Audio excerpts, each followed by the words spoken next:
Ahoj, já bych vás ráda pozvala na odpočinkový víkend sem do těchto prostor na Jižní Třeboňsko.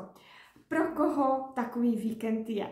Je pro ty z vás, kteří by chtěli na víkend vypnout, chtěli by být v přírodě, najíst se stravy podle tradiční čínské medicíny, protože to vám budu vařit a tomu se věnuju vlastně skoro celý můj život. Takže po koho by to zajímalo, můžeme si trošičku o tom říci.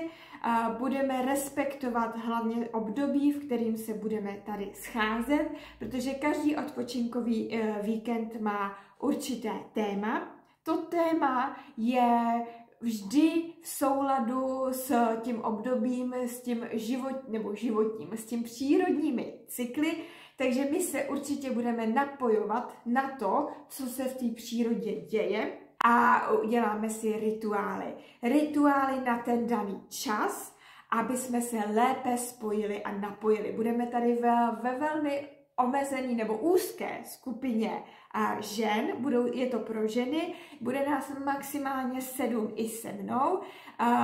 Ráda vás provedu alfa meditací při těchto rituálech, který se věnuju také kolem 20 let.